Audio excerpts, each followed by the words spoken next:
probably heard and read that you can't grow potatoes that you purchase in the supermarket and expect them to sprout in the garden. But if you have a situation like this from something that you have in the kitchen, there's no reason why you can't grow this in the garden.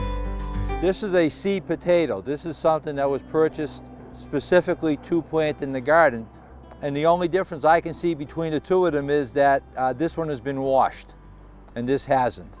Growers do treat potatoes while they're in storage to suppress sprouting. That's true.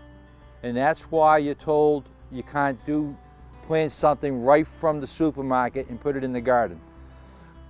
But once this happens, well, it's already sprouting, so that whole rule is out the door. And if you have space in the garden, there's no reason why you can't put this and grow it. The idea is to try to have at least 2 sprouts per plant. So I'm going to cut this right here.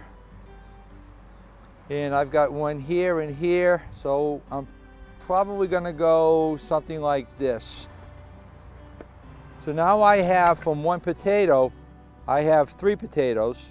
But what I need to do is let this dry for a couple of days. In order to plant, you just dig a trench the width of a shovel, about 6 inches deep. You want to lower the pH of the soil with something like this.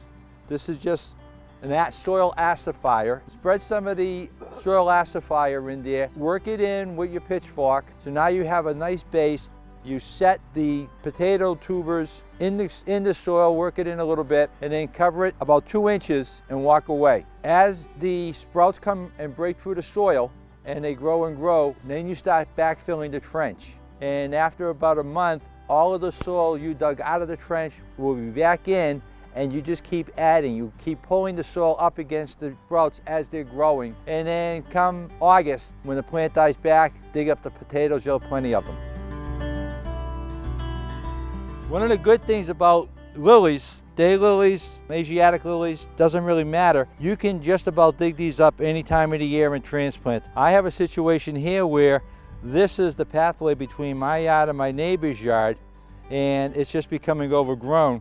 So I need to dig out this row of lilies and move them out a little bit further.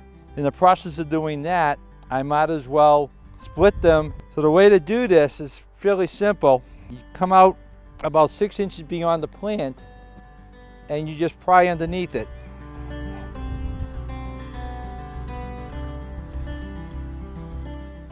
And it comes right up. So now you can see that's an awful lot of plants in there.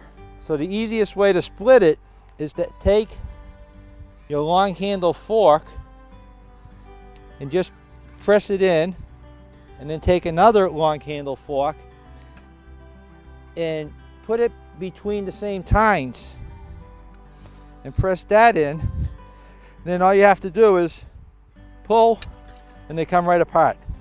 Easy peasy. So if I want to make that a smaller clump, I can do that, or I can just leave it like this. And then all I need to do is come out to where I want to put it, create a new hole, and put them right back in. Again, the same height as they were planted originally. And that's it. Now I can just come right down and I have a nice big path to go between my house and my neighbor's.